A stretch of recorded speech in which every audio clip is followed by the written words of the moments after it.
Good morning प्यारे बच्चों, कैसे हो आप सभी। आज हम बेटा जो 11th क्लास पॉलिटिकल साइंस की सेकंड बुक है Indian constitution at work book से जो थर्ड लेसन कर रहे हैं, उस थर्ड लेसन से हम जो थर्ड पार्ट आज करेंगे। हमारा लेसन थर्ड है इलेक्शन एंड रिप्रेजेंटेशन, मतलब चुनाव और प्रतिनिधित्व। किस प्रकार से भारत में चुनाव किए जाते हैं और कैसे लोग अपने प्रतिनिधि चुनते हैं जो सरकार का निर्माण करते हैं। उसी कड़ी में आज हम जो प्रोपोर्शनल रिप्रेजेंटेशन के बारे में पढ़ेंगे। प्रोपोर्शनल मतलब समानुपातिक, अनुपातिक प्रतिनिधित्व। समानुपातिक मतलब जिस रेशियो में वोटर्स हैं उसी रेशियो में जो उनके रिप्रेजेंटेटिव्स हैं वो इलेक्ट होते हैं। तो ये क्या प्रक्रिया, क्या सिस्टम है, इसको हम थोड़ा सा समझने की कोशिश करेंगे। तो चलिए शुरू करते हैं आज का लेक्चर का जो थर्ड पार्ट है वो। Let us compare this to how elections take place in Israel that follows a very different system of elections. Let's compare this, आओ इसकी तुलना करते हैं जो इज़राइल में इलेक्शंस होते हैं उनके साथ, उनके चुनावों के साथ हम तुलना करते हैं कि that follow a very difficult system of election, जिसमें जो चुनाव प्रणाली है वो बड़ी ही डिफ़िकल्ट तरीके से चुनाव वहाँ पे होते हैं। बड़ी जटिल प्रक्रिया है वो इज़राइल में। In Israel once the votes are counted each party is allotted the share of seats in the parliament in proportion to its share of votes। C box. Israel के अंदर क्या होता है कि जब एक बार वोट काउंट कर ली जाती है वोटर्स की, उसके बाद हर एक पार्टी को उसके हिस्से में जितने भी वोट आई हैं उन्हीं के आधार पे पार्लियामेंट में सीटें दी जाती हैं। जितने वोटर्स उसके आए हैं, उन वोटर्स जितने मत उसको वोट्स मिले हैं उन्हीं के प्रोपोर्शन में, मतलब उन्हीं के रेशियो में उनको सीटें मिलती हैं रिप्रेजेंटेशन के लिए। इज़राइल में ये व्यवस्था है। Each party fills its quota of seats by picking those many of its nominees from a preference list that has been declared before the election. Election से पहले एक जो कोटा सीट होती है जिसमें प्रेफरेंस लिस्ट देते हैं कि भाई आप किस पार्टी से कितने जो रिप्रेजेंटेटिव्स है वो पार्टी उतार रही है, उसके आधार पे उसको इतनी ही सीटों का कोटा मिलती है जितने की उसको वोट मिलते हैं। उसके नॉमिनीज़ की जितनी भी संख्या है, उन नॉमिनीज़ को जितने भी मत प्राप्त होते हैं, जितने पार्टी को मत प्राप्त होते हैं, उसी रेशियो में उस पार्टी को सरकार में या लोगों के प्रतिनिधित्व के रूप में, प्रतिनिधि के रिप्रेजेंटेटिव के रूप में उनको अनुपात में सीटें मिलती हैं पार्लियामेंट में, या जो वहाँ भी सिस्टम है गवर्नमेंट एडमिनिस्ट्रेशन चलाने का। This system of elections is called the proportional representation, PR system. इसको पीआर सिस्टम बोला जाता है। पीआर सिस्टम क्या होता है?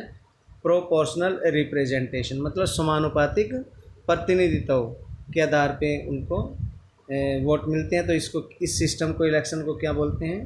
Proportional representation. इसको शॉर्ट की में आप बोल सकते हैं पीआर सिस्टम है ये वहाँ पे इज़राइल देश में। In this system a party gets the same proportion of seats as its proportion of votes. जितने भी अनुपात में इस पार्टी को वोट मिलते हैं उसी प्रोपोर्शन में इनको सीट मिलती हैं सरकार निर्माण के लिए, इनको सीटें मिलती हैं। In the PR system there could be two variations. वहाँ पे दो वेरिएशंस होते हैं, दो तरीके हैं वहाँ पे। इन सम कंट्रीज़, कुछ देशों में क्या होता है, लाइक इज़राइल और नीदरलैंड, जैसे नीदरलैंड और इज़राइल देश हैं, उनमें क्या सिस्टम है कि the entire country is treated as one constituency, कि पूरे देश को एक कॉन्स्टिट्यूंसी के रूप में मान लिया जाता है। And seats are allocated to each party according to its share of votes in the national election. और राष्ट्रीय चुनाव में जिस पार्टी को जितने भी सीटें मिलती हैं, जितने भी वोट मिलते हैं, उसी प्रोपोर्शंस में, उसी अनुपात में उनको सीटें मिलती हैं। कौन सी सीटें? सरकार में लोगों का प्रतिनिधित्व करने की सीटें उनको इसी ही अनुपात में मिलती हैं। The other method is when the country is divided into several multi members. और दूसरा मेथड ये है कि जब पूरे देश को एक मल्टी मेंबर बहुदल के रूप में, दल कॉन्स्टिट्यूंसीज के रूप में जो बांट दिया जाता है, एज इन अर्जेंटीना एंड पुर्तगाल, जैसा कि अर्जेंटीना और पुर्तगाल में किया जाता है। प्यारे बच्चों, यहाँ पे कुछ छोड़ दिया मैंने, यहाँ पे ये थोड़ा सा कर ही लीजिए आप।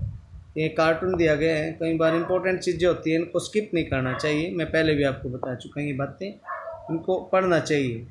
This is very confusing, how do I know who is my MP और my MLA in this system, who would I go to if I have any work. तो ये सिस्टम, ये कार्टून के माध्यम से बताया गया कि जो इज़राइल में या नीदरलैंड में जो सिस्टम है गवर्नमेंट के चुनाए जाने का, जो अपने देश में, वो कन्फ्यूजिंग है लोगों के लिए। कैसे? क्योंकि उनको यही नहीं पता कि लोगों को मेरा MP कौन है या मेरे MLA कौन है। इस सिस्टम से मेरे MLA और MP कौन है, और अगर मुझे काम हो जाए तो मैं किसके पास जाऊँ, कहाँ जाऊँ, MP के पास या MLA के पास, और कुछ कैसे मुझे पता लगेगा। तो ये कार्टून के माध्यम से लोगों की द्विधाएँ जो वो दिखाई गई है यहाँ पे। Constituencies as in Argentina and Portugal. दूसरे प्रकार की जो कॉन्स्टिट्यूंसीज हैं वो अर्जेंटीना और पुर्तगाल देश में है। Each party prepares A list of candidates for each constituency. प्रत्येक चुनाव क्षेत्र के लिए हर एक पार्टी क्या करेगी, अपने कैंडिडेट्स की सूची तैयार करेगी, लिस्ट तैयार करेगी, depending on how many have to be elected for this constituency. ये बात डिपेंड करती है उस कॉन्स्टिट्यूंसी की पर चुने जाने वाले सदस्यों की संख्या पर, कि कितने सदस्य, उसी आधार पर कॉन्स्टिट्यूंसी में वो बांट दी जाती है, उसको पार्ट कर दी जाती है। In both of these variations voter exercise their preference for a party and not for candidates. इस अवस्था में क्या होता है कि जो लोग होते हैं, वोटर्स होते हैं, पब्लिक होती है, सिटीजन होते हैं, वो केवल पार्टी को वोट करते हैं। Preferences for the party, party को वोट करते हैं लोग। क्या करते हैं? पार्टी को वोट करते हैं, नॉट ए कैंडिडेट, कैंडिडेट को वोट नहीं करते। पार्टी को जिस अनुपात में वोट जाएंगे, जितना रेशियो में उसने टोटल पॉपुलेशन है जो देश की, कंट्री की, उस आधार में जितना भी उसने प्रोपोर्शन वोटर्स से लिया है, जिन्होंने उनके फेयर में वोट डाली, इसी प्रोपोर्शंस में उनके कैंडिडेट्स हैं, वो उनको सीटें मिलती हैं रिप्रेजेंटेशन के लिए, गवर्नमेंट फॉर्म करने के लिए। The seats in a constituency are distributed on the basis of votes polled by a party. एक पार्टी को जितनी भी वोट पोल हुई है उसी के आधार पर उन लोगों को सीटें मिलती हैं। 10 representatives from a constituency would and do belong to different parties. इस प्रकार से जो रिप्रेजेंटेटिव्स हैं किसी भी कॉन्स्टिट्यूंसी में उस देश की, would and do belong to different parties, वो अलग अलग पार्टियों से मिलते हैं, एक पार्टी से नहीं, तो अलग अलग पार्टी को वहाँ पे चुनाव जीतती हैं और वो सरकार का निर्माण करती है। In India we have adopted PR system. Bharat में क्या किया हमने? PR सिस्टम किया है। PR सिस्टम मतलब प्रोपोर्शनल रिप्रेजेंटेशन किया है हमने, भारत में PR सिस्टम को अडॉप्ट किया है, समानुपातिक प्रतिनिधित्व प्रणाली को अपनाया है। तो इसको ये थोड़ा सा बाद में करेंगे, इसमें क्या बताया गया है, पहले कंटिन्यू हम रीडिंग करेंगे अपनी, ठीक है। ये थोड़ा सा भी स्टडी करेंगे, इसमें बड़ा इंपॉर्टेंट मिलता है, बहुत सारी चीज़ें देख लेंगे इसको। तो यहाँ से तो भारत में क्या PR सिस्टम अपना गया है, PR सिस्टम, तो PR सिस्टम अपना गया है on A limited scale for indirect election. और ये लिमिटेड है, मतलब सीमित है, सीमित मात्रा में इसको अपना गया। ये नहीं कि ज़्यादा कार्य के लिए इसको अपना गया, इनडायरेक्ट इलेक्शंस में इसको अपना गया। और आपको ये पता भी है कि कहाँ पे हम ये अपनाते हैं इसको, जैसे प्रेसिडेंट इलेक्शन में, वाइस प्रेसिडेंट चुनने में, या राज्यसभा के जो मेंबर हैं, या विधान परिषद, हमारे राज्य में नहीं है विधान परिषद, उत्तर प्रदेश में है, वहाँ पे क्या है, लेजिस्लेटिव असेंबली भी हैं और विधान परिषद भी हैं। तो विधान परिषद ठीक जैसे एक कंट्री में, हमारे देश में राज्यसभा है, वही रोल ये परफॉर्म करती है स्टेट लेवल पे। लेकिन ये हमारे राज्य में नहीं है, उत्तर प्रदेश में और भी बहुत सारे स्टेट इंडिया में वो है। तो इनमें जो चुनाव करवाए जाते हैं, इनके मेंबर्स या रिप्रेजेंटेटिव्स वो चुने जाते हैं। प्रेसिडेंट, वाइस प्रेसिडेंट, राज्यसभा के जो सदस्य हैं या राज्य विधानसभा परिषद है उनमें सदस्य चुने जाते हैं। ये पीआर सिस्टम से चुने जाते हैं, यानी कि पीआर मतलब प्रोपोर्शनल रिप्रेजेंटेशन, जो मत प्रणाली है, समानुपातिक मतों से ये चुने जाते हैं। तो इसमें थोड़ा सा यहाँ सिस्टम, इसको समझने से पहले ये एक बार कर लेते, फिर यहाँ से हम स्टडी करेंगे। तो इससे पहले बहुत सारा ऊपर छूट चुका है, पहले उसको देख लें एक बार कि यहाँ पे कोई इंपॉर्टेंट बातें ना रह जाएं आपकी। तो इसमें पहले बताया गया कि प्रोपोर्शनल रिप्रेजेंटेशन इज़राइल के अंदर कैसा है, इज़राइल में कैसा प्रोपोर्शन है। Israel follows proportional representative system of election. Israel छोटा देश है बच्चों, और इसमें क्या है कि प्रोपोर्शनल रिप्रेजेंटेशन सिस्टम, समानुपातिक प्रतिनिधित्व प्रणाली इसमें चुनाव की जो अपनाई गई है। Elections to the legislature Knesset take place every 4 year. हर 4 साल में वहाँ पे चुनाव किए जाते हैं। वहाँ पे निसेट हैं, जो जैसे हमारी संसद है तो वहाँ की संसद को हम निसेट बोलते हैं।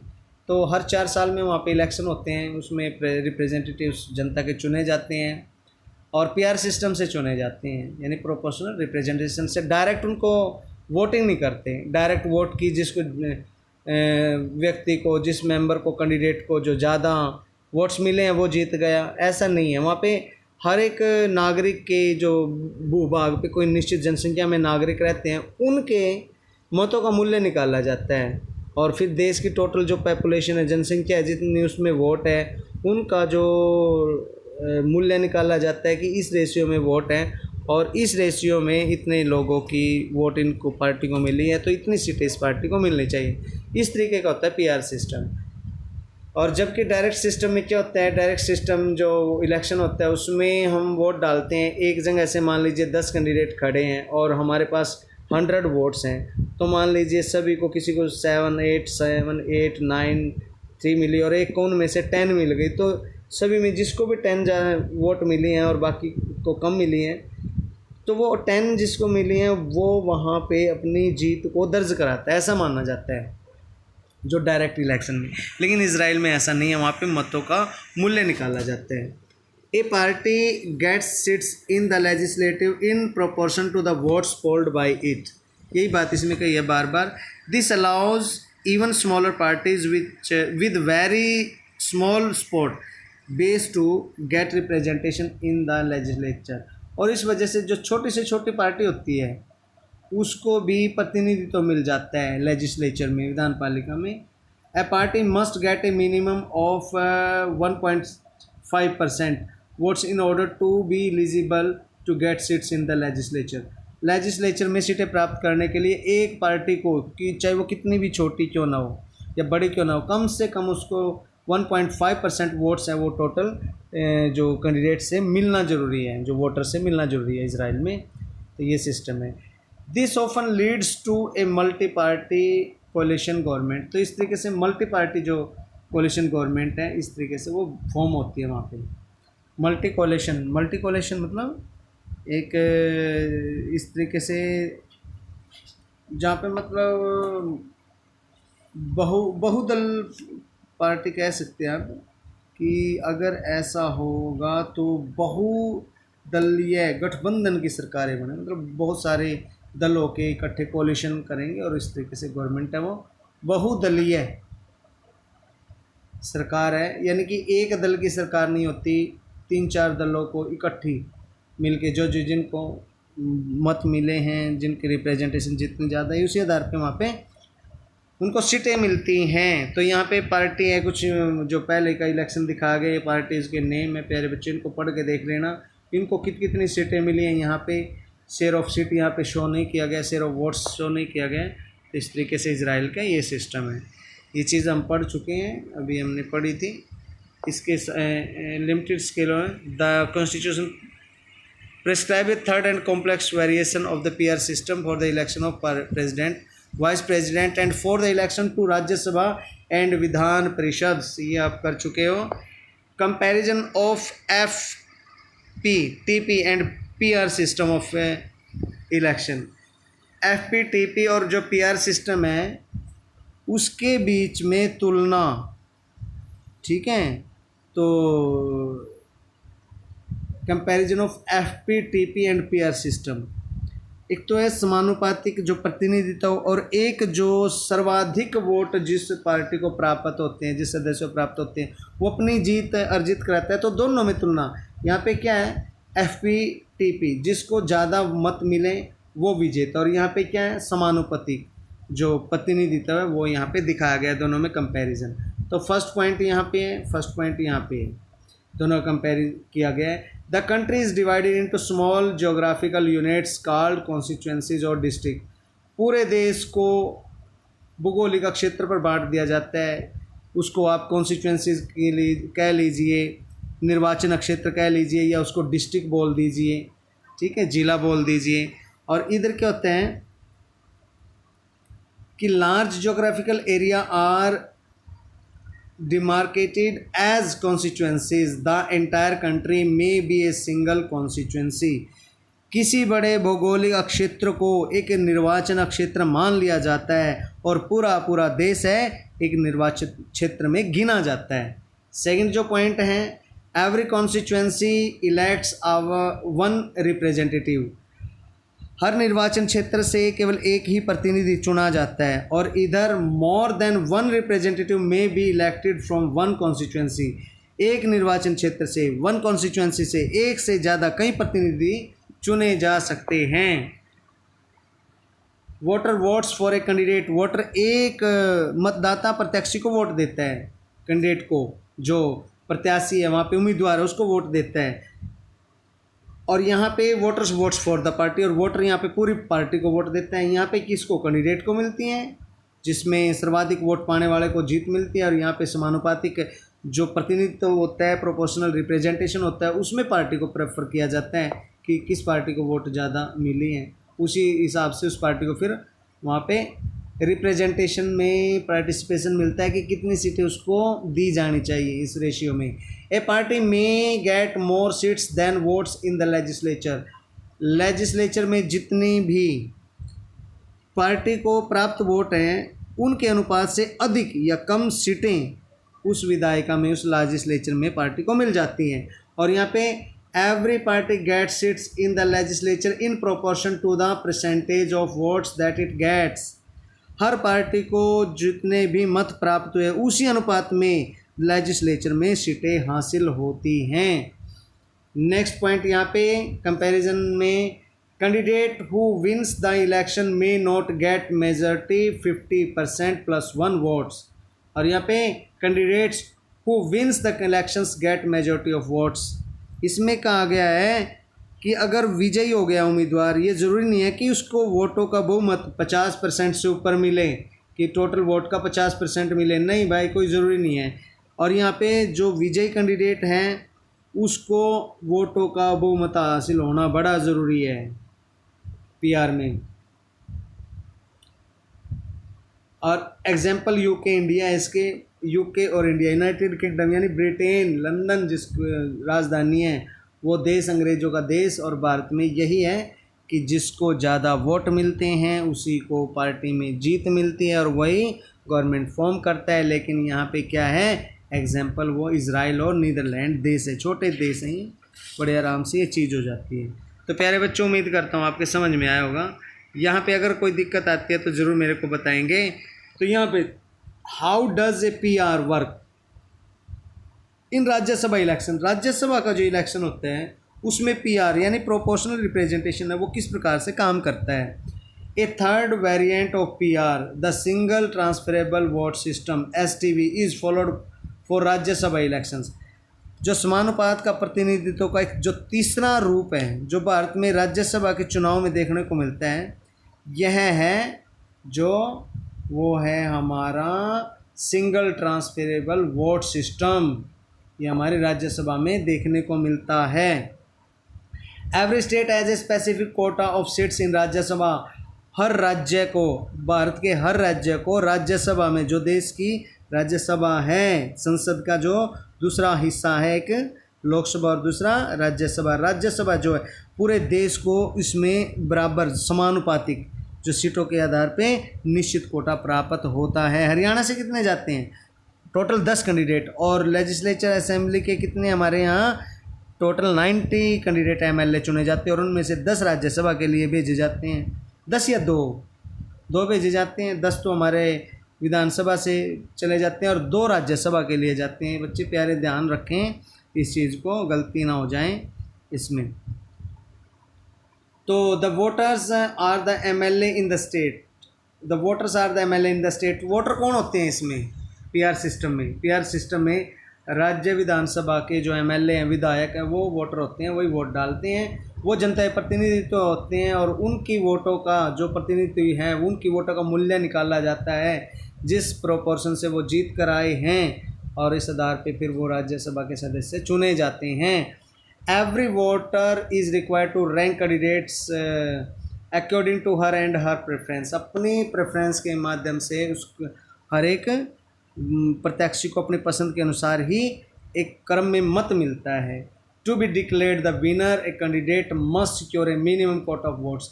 जीतने के लिए मिनिमम कोटा ऑफ वोट्स हर कैंडिडेट को प्राप्त करना अनिवार्य है। Which is determined by the formula, जो एक फार्मूला के माध्यम से निश्चित किया गया। और फार्मूला क्या है? Total number of votes polled, पूरी वोट कितनी है पोल्ड जो, और total number of candidate to be elected, और जो एक कुल जो उम्मीदवार जो वहाँ पे इलेक्ट हुए हैं वो कितने हैं, और उनको +1 करें और फिर उसका सारे का +1।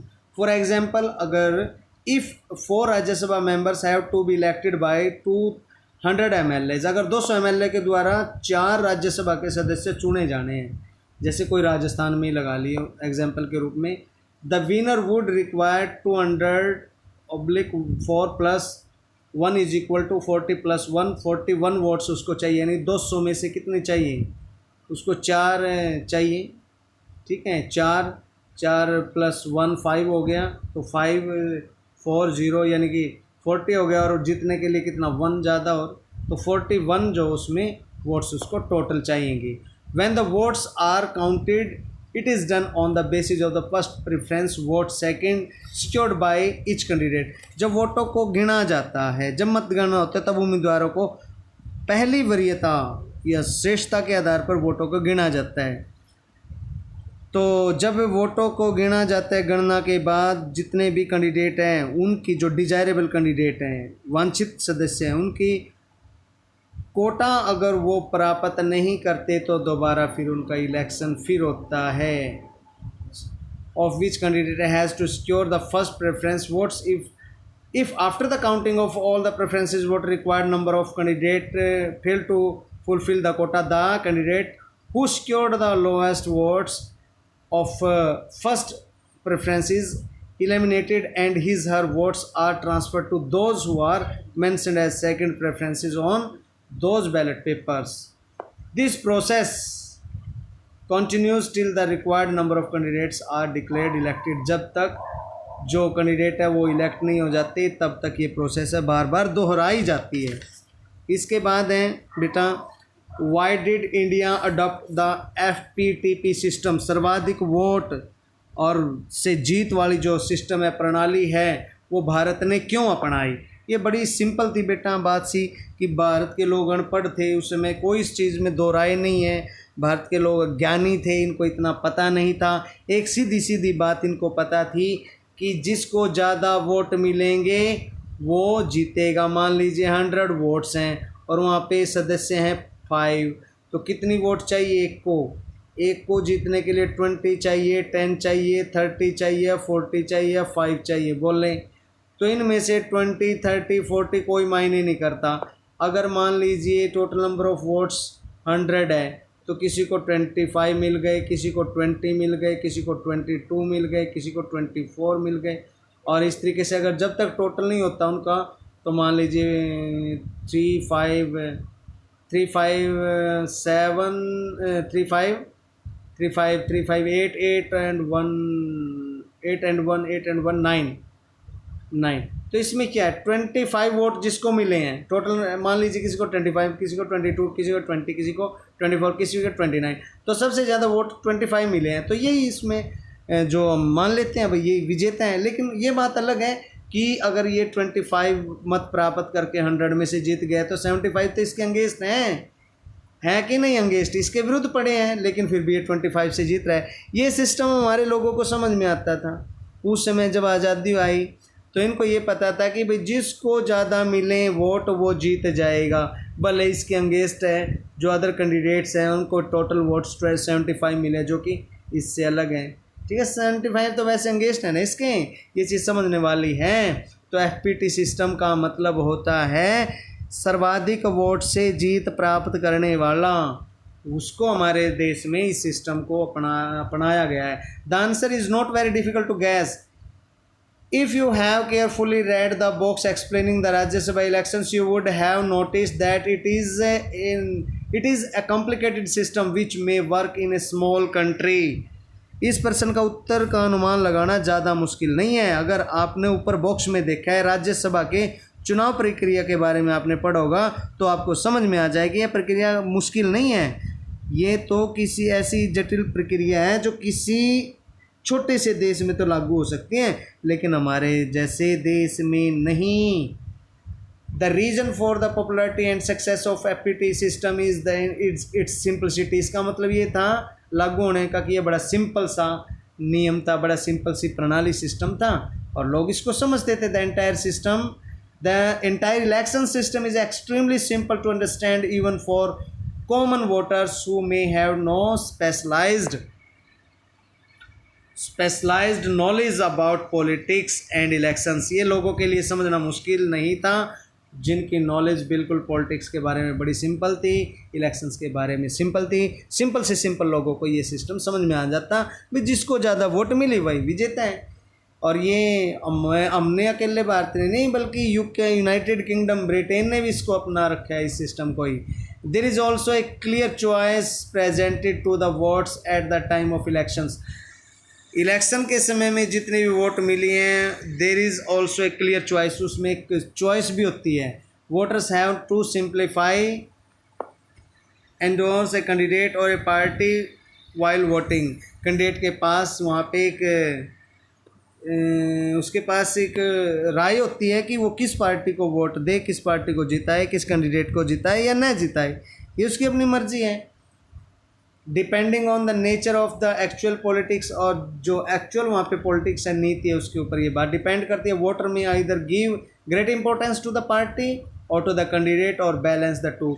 यहाँ पे कोई वोटर है उसकी मर्जी है, क्या पता वो कैंडिडेट को देख के वोट दे रहा है किसी पार्टी को, या किसी पार्टी को देख के कैंडिडेट को वोट दे रहा है। जैसे आप समझते ही होंगे बीजेपी के मामले में, कुछ हरियाणा का एग्जाम्पल ले लीजिए या कुछ औरों का ले लीजिए। ये बातें खुल के नहीं कहनी चाहिए मेरे प्यारे बच्चों, आप समझदार हैं, ठीक है, राजनीति है, ठीक है, हमें राजनीति को दूर से देखना चाहिए। हमारा काम है, सिर्फ विद्वान का काम होता है उसको जांचना परखना और देखना कि कौन सा चेहरा है जो बीजेपी के होने का फ़ायदा उठा के यहाँ पे गवर्नमेंट चला रहा है, लेकिन फिर भी वो है। देख रहे हैं आप सब कुछ, ये बड़ी सिस्टम बड़ा अजीब सा है। बहुत सारे ऐसे हैं बीजेपी के नेता जिनको जनता पसंद नहीं करती लेकिन पार्टी की वजह से उनको वोट देनी पड़ती है। ऐसे ही दूसरी पार्टीज़ कांग्रेस में भी है कि कांग्रेस पार्टी को पसंद नहीं करते लेकिन कैंडिडेट को पसंद करते हैं तो कांग्रेस पार्टी के कैंडिडेट को जिता देते हैं। तो ये तो जनता है भाई, किसी को अपने सिर पे बिठा लेती है। कोई गुण होते हैं किसी इंसान के अंदर, किसी के अंदर अवगुण होते हैं, ये तो चीज़ है बेटा, देखनी चाहिए। The FPTP system offers voters a choice not simply between parties but specific candidate. FPTP system से एक वोटर को वहाँ पे चॉइस मिल जाती है कि वो पार्टी के या कैंडिडेट के बीच में से किसको चुने, या तो कैंडिडेट को देख के वोट डाले कि कैंडिडेट से उसके इलाके का फ़ायदा होने वाला है, कैंडिडेट अच्छा है, जो अच्छी पार्टी है उसका कैंडिडेट बुरा है, तो आप देखें, या पार्टी को देखें या कैंडिडेट को देखें, ठीक है, देश हित के लिए या क्षेत्र हित के लिए वो आपने देखना है वहाँ पे। Deputy system offers voters a choice not simply between parties but specific candidates. In other electronic system specially PR systems, voters are often asked to choose a party and the representatives are elected on the basis of party list. As a result, there is no one representative who represents and is responsible for one locality. In constituency based system like the FPPT system, the voters know who their own representative is. And can hold him और हर accountable. तो पूरी तरह जो चुनाव व्यवस्था को समझना बहुत मुश्किल है बेटा। इसके अलावा बहुत सारे चुनाव में मतदाताओं के पास विकल्प होते हैं और मतदाताओं को वोट करते समय किसी पार्टी को देखना होता है या दल को देखना होता है, उसके प्रत्याशी को केवल एक उसको अपनी राय प्रदान करनी होती है, उसको केवल स्वीकृति देनी होती है और वही व्यक्ति जीत जाता है, उस पार्टी को जीत मिलती है। राजनीति की जो सच्चाई है उसको ध्यान में रखकर किसी भी वोटर को, किसी भी कैंडिडेट को वो वरीयता दे सकता है, महत्व दे सकता है और किसी दल को भी दे सकता है। वह चाहे तो इन दोनों में से मतदान के समय संतुलन बनाने की कोशिश भी कर सकता है। यह जो सिस्टम है मतदाताओं को केवल दलों में ही नहीं बल्कि उम्मीदवारों के चयन करने में भी वही सही विकल्प प्रदान करता है।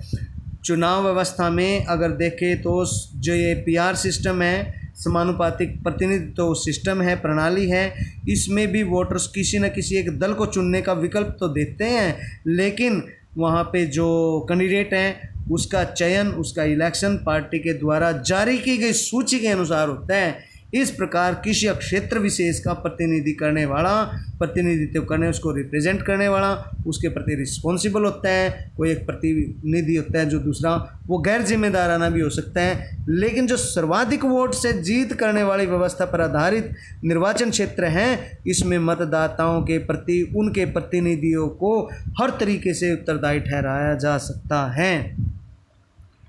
तो यहाँ पे नीचे एक बेटा कार्टून दिया गया है, नेहरू जी हैं, पटेल जी हैं और फलाना ढिमका बहुत सारे नेता हैं यहाँ पे दिखाई दे रहे हैं। और यहाँ पे विपक्ष है, बीच में छोटा सा बेचारा चिल्ला रहा है। तो उस समय विपक्ष बहुत छोटा होता था, विपक्ष की कोई सुनता ही नहीं था, बड़ी बड़ी राजनीतिक दल हैं इनकी चलती थी, ठीक है भाई। फिर आगे फिर ये कांग्रेस की डोमिनेंसी आई थी, आपको पता है पूरे देश में पूरा राज किया, देश का भट्ठा गोल किया या देश को बचाया, या आप जानते हैं पूरा अच्छे तरीके से समझें अब क्या हो रहा है, पहले क्या हो रहा था। सभी ठीक है बेटा, हम पढ़ने वाले हैं, आँख मूंद के नहीं पढ़ेंगे, हम समझेंगे, राजनीति को समझेंगे, व्यवस्था को समझेंगे, कौन अपने घर भर रहा है, कौन देश हित की बात कर रहा है, कौन यहाँ पे भगत सिंह है, कौन चंद्रशेखर, कौन आज़ाद है और कौन देश के लिए जी रहा है, कौन देश के से अपने घर को भर रहा है। तो बहुत सारी चीज़ें हैं बेटा यहाँ पे देखने वाली। आप समझदार है, पॉलिटिक्स में आप इंटरेस्ट लीजिए, बेशक आपको नेता नहीं बनना है, कोई दिक्कत नहीं है बेटा। नेता बनने के लिए राजनीति की नहीं की जाती, देश की व्यवस्था को समझिए। कुछ भी बनने के लिए आपको ज़रूरी है समझने के लिए देश की बुनियादी ढांचा है राजनीति। More importantly, the makers of our constitution also felt that a PR-based selection may not be suitable for giving a suitable government in the parliamentary system. सबसे महत्वपूर्ण बात यह है कि हमारे संविधान निर्माताओं को भी इस बात की एहसास था कि जो वो अपने देश में पीआर सिस्टम को लागू करते हैं इलेक्शन के, तो ये स्टेबल गवर्नमेंट नहीं दे पाएगा, स्थायी सरकार यहाँ देश को नहीं दे पाएगा, पार्लियामेंट्री सिस्टम यहाँ का वो समुचित व्यवस्थित तरीके से नहीं चल पाएगा।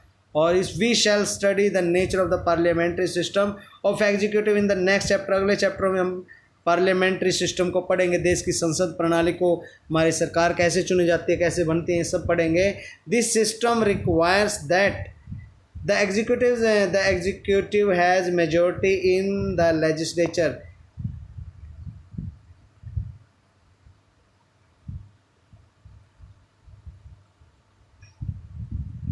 This system requires that the executive have majority in the legislature. इस प्रणाली में हमें पता लगता है कि विधान पालिका को जो एग्जीक्यूटिव्स हैं यानी कि अफसरशाही हैं, उसको विधान पालिका में उदानिक व्यवस्था में मेजॉरिटी मिलती है। You will notice that the PR system may not produce a clear majority because seats in the legislative would be divided on the basis of the share of votes. PR system में आप एक जो clear majority नहीं व्यक्त कर सकते, क्योंकि इसमें जो लेजिस्लेचर है वुड बी डिवाइडेड, वो बट जाएगी नंबर ऑफ वोट्स के शेयर के हिसाब से, उनकी वैल्यूएशन के हिसाब से वो बट जाएगी और इस तरीके से ये दिक्कत होगी बड़े देश में। और एफपीटीपी सिस्टम है, यहाँ पे सर्वाधिक वोट सर्वाधिक सीटें, तो ये क्या कहते हैं, सर्वाधिक वोट प्राप्त करने वाला ही विजय होता है इस सिस्टम में। तो इसमें क्या होता है कि FPTP system generally gives the largest party और कोalition सम एक्स्ट्रा बोनस सीट्स। इससे क्या होता है, या तो गठबंधन होता है या कोई सबसे बड़ी पार्टी होती है देश में इलेक्शन लड़ने वाली, तो उसको एक्स्ट्रा बोनस के रूप में कुछ सीटें फालतू प्राप्त हो जाती हैं। More than their share of votes would allow, जितना कि उनकी खुद की वोट होनी थी उनसे ज़्यादा उनको मिल जाती है। This system makes it possible for parliamentary government to function smoothly and effectively by facilitating the formation of a stable government. Finally the FPT system encourages voters from different social groups to come together to win an election in locality. In a diverse country like India, a PR system would encourage each community to form its own national wide party. This may also have been at the back of the mind of our constitution makers. हमारे संविधान निर्माताओं के दिमाग में क्या बात पड़ी हुई थी, ये चीज़ यहाँ पे हमें समझाने की कोशिश की गई है। हमारे जो संविधान निर्माता ये समझते थे, उनको पता था कि जो पीआर सिस्टम है, प्रतिनिधित्व, ये समानुपातिक प्रतिनिधित्व प्रणाली है, उसमें चुनाव संसदीय प्रणाली में सरकार के स्थायित्व के रूप में ठीक नहीं होंगे, सरकार स्थायी नहीं हो पाएगी और इससे बड़ी दिक्कतें आएंगी। इसके साथ ही उनको ये भी पता था कि जो यहाँ पे एफपीपीटी सिस्टम अगर लागू किया जाए तो इससे जो मत मिलेंगे, जीतने वाली जो प्रणाली होगी उसमें जो बड़े दल हैं या कोलिशन है वहाँ पे उनको बोनस के रूप में ज़्यादा सीटें, अतिरिक्त सीटें संसद में मिलेंगी और ये सीटों ने प्राप्त जो मत हैं उनके अनुपात से कहीं अधिक मिलेंगी और कहीं अधिक हैं। और इस सिस्टम में एक स्थायी सरकार है, वो स्थायी सरकार का मार्ग है वो प्रशस्त होता है। हमारा जो देश है वो सुचारू रूप से चल सकता है, प्रभावी ढंग से काम करने के अवसर मिलते हैं देश की सरकार को, मजबूती से देश चलता है एफपीपीटी सिस्टम से। लास्ट में ये कि जो सर्वाधिक मत से जीतने वाला कोई भी एक पार्टी है या निर्वाचन क्षेत्र से कोई भी जो जीत के आया, तो वहाँ के जो सामाजिक वर्ग हैं उन्होंने एकजुट होकर चुनाव जीतने में मदद की है उनकी। तो इस तरीके से वो पूरे समाज का भला करने के लिए, पूरे तबके का भला करने के लिए कार्य करेगा वो कैंडिडेट। भारत जैसे जो देश हैं जहाँ पे बहुत धर्मों के, जातियों के विविधताओं से परिपूर्ण ये देश हैं, लोग रहते हैं, तो वहाँ पे जो पीआर सिस्टम है प्रत्येक जो कम्युनिटी को एक नेशनल लेवल पे वो प्रतिनिधित्व करने के लिए वो प्रेरित करेगी। और इससे क्या है कि हमारे जो देश का संविधान बनाने वालों के दिमाग में जो बात थी वो पूर्णतः से वो लागू हो जाएगी और लोग समझेंगे। The experience of the working of the constitution has confirmed the expectation of the constitution maker. ये एक्सपीरियंस था तो इसने हमारे जो संविधान बनाने वाले थे उनके मन की भावना को परख लिया था, समझ लिया था। The FPT system has proved to be simple and familiar to ordinary voters. जो साधारण से यहाँ पे मतदाता थे उनकी समझ के अंदर का ये सिस्टम था, उनके लिए बड़ा सिंपल और बड़ा ही परिचित, फैमिलियर उनको लगा ये system. It has helped large parties to win clear majorities at the centre and the state level. राष्ट्रीय स्तर पर, केंद्रीय स्तर पर और राज्य स्तर पर चुनाव लड़ने में बड़ी पार्टियां हैं उनको काफ़ी मदद मिली और बहुत अच्छे से उन्होंने इलेक्शन जीते। The system has also encouraged political parties that get all there votes only from one cast और कम्युनिटी।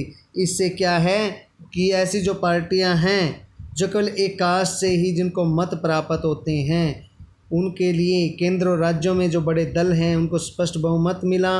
और जब ये मत मिला तो किसी एक जाति है या समुदाय से ही सभी को जो वोट प्राप्त करते थे उनको सर्वाधिक मत से जीत वाली प्रणाली में जो जीत वाली प्रणाली थी वहाँ पे। In this respect the experience of FPT in India is slightly different.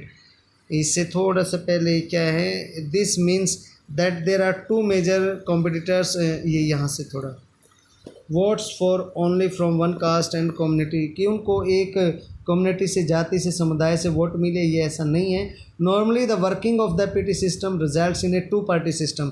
क्या होगा, एफपीटी सिस्टम से दो पार्टी हैं वो उभर कर सामने आएंगी। This mean that there are two major competitors for power and power is often shared by these two parties alternatively. तो ऐसे क्या होगा कि दो पार्टियों के बीच में जो पावर है सरकार चलाने की शक्ति है वो बढ़ती रहेगी, अल्टरनेटिवली वैकल्पिक तौर पर बार बार उन्हीं को मिलती रहेंगी, तो इससे ये खतरा बहुत ज़्यादा है। It is difficult for new parties और the third party to enter the competition. दूसरी और जो छोटे दल हैं, तीसरी पार्टी हैं, उनको कंपटीशन में मिलने का कभी अवसर नहीं मिलेगा। इन दिस रिस्पेक्ट, इस संबंध में द एक्सपीरियंस ऑफ पेटी इन India is slightly different. Bharat के अंदर लेकिन एफपीपीटी सिस्टम का जो अनुभव बिल्कुल अलग रहा after independence. Though we adopted the FPT system, election के बाद, स्वतंत्रता के बाद हमने एफपीटी सिस्टम अपनाया।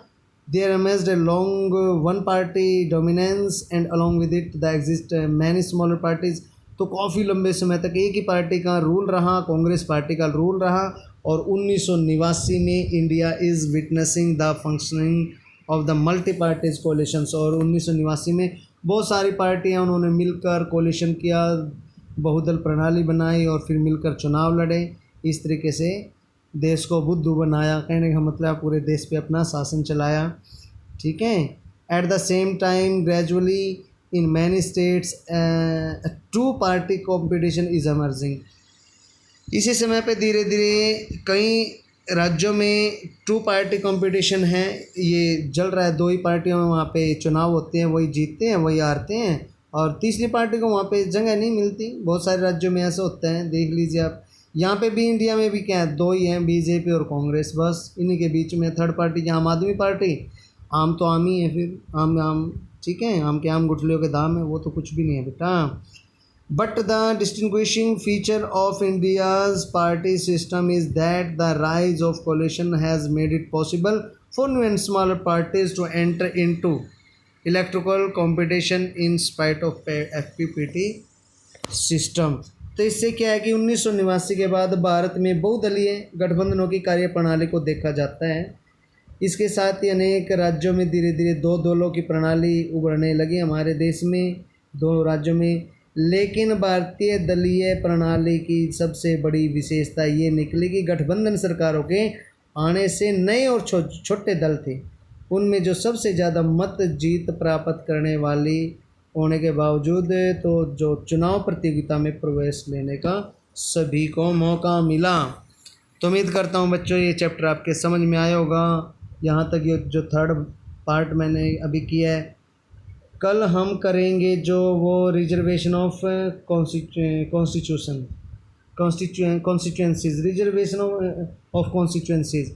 निर्वाचन क्षेत्र है जो, जैसे डिस्ट्रिक्ट्स हैं जहाँ से इलेक्शंस जीते जाते हैं, निर्वाचन क्षेत्र में आरक्षण, ठीक है, कहीं महिला आरक्षण, कहीं जाति के नाम पर आरक्षण भी है इलेक्शन में।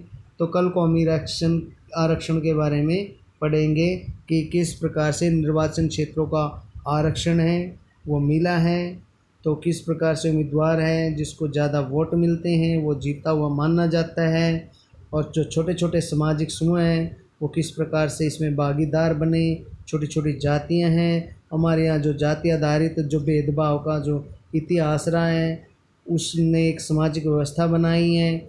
उस सामाजिक व्यवस्था के अनुरूप यहाँ पे कुछ दबंग सामाजिक ग्रुप बने हैं, कुछ जातियाँ दबंग हुई हैं, कुछ दलित उत्पीड़ित हुए हैं, कुछ सामाजिक समूहों पे भी प्रतिनिधित्व नहीं हो पाया आज तक। तो इस तरीके से किसी को हमारे देश में दलित उत्पीड़ित या इस आधार पे न्यायपूर्ण उनको प्रतिनिधित्व सुनिश्चित किया गया है, और फिर उनको आप इस प्रकार से कह सकते हैं, जैसे आप इसमें कह सकते हैं जाति के आधार पे तो आपको 36 बिरादरी पता ही है, ST SC BC इसमें डिवाइडेड है। फिर धर्म के नाम पर मुसलमान हैं, भाई हिंदू हैं, दो ही हैं, तो अल्पसंख्यक के आधार पे भी यहाँ पे रिजर्वेशन मिला है। तो बच्चे इसके बारे में हम कल को पढ़ेंगे। Thank you and have a good day. बेटा वर्क करने के बाद ज़रूर भेजें और कोई एक्सक्यूज़ नहीं चलेगा। आप बिल्कुल इस चीज़ के लिए आश्वस्त हो जाइए। आपने एक साल ख़राब करना है, आप बेशक कीजिए, कोई दिक्कत नहीं है। लेकिन आप अगर चाहते हैं स्कूल के थ्रू पढ़ रहे हैं आप ये बात मत भूलें, आपको देर सवेर काम चेक करवाना ही पड़ेगा। लेकिन इसके लिए अगर आप खुद ऐसे लापरवाही करोगे बेटा, इसके लिए बहुत पछताना पड़ेगा, आपको बड़ी परेशानी आएगी। तो प्यारे बच्चों काम करें और नियमित रूप से करें, कॉपी चेक करने के लिए भेजें। जो बच्चे पॉलिटिकल साइंस लेते हैं बेटा वही बच्चे आईएएस भी करते हैं। मैं इस बात के बारे में आपको बता रहा हूँ। अच्छे तरीके से इस सब्जेक्ट को पढ़ें, गूढ़ता से पढ़ें, एनसीईआरटी बुक से पढ़ें, कोई ज़्यादा दिक्कत नहीं है। क्वेश्चन करें, डिबेट करें मेरे साथ, बेटे लॉजिक दें अपने। कोई आपके पास वजह है, कोई सीन है, कोई ऐसा पॉलिटिकल, कोई पॉलिटिक्स है, पॉलिसीज़ हैं, तो उसके बारे में आपने डिस्कस करना है तो प्लीज़ मेरे से आप कांटेक्ट करें। और स्कूल में नोटबुक चेक करवाने के लिए ज़रूर भेजें, ठीक है। तो जैसे 10 स्टूडेंट्स हैं, कभी कभी इस तरीके से आप आ सकते हैं, तो वहाँ पे आप काम लेके जा सकते हैं, या फिर उसको नोटबुक को चेक करवा के, या किसी भी तरीके से फ़ोन के ऑनलाइन माध्यम से किसी भी तरीके से आप अपनी नोटबुक को चेक करने के लिए भेजें। Thank you and have a good day. May God Saraswati bless you with great treasure of knowledge.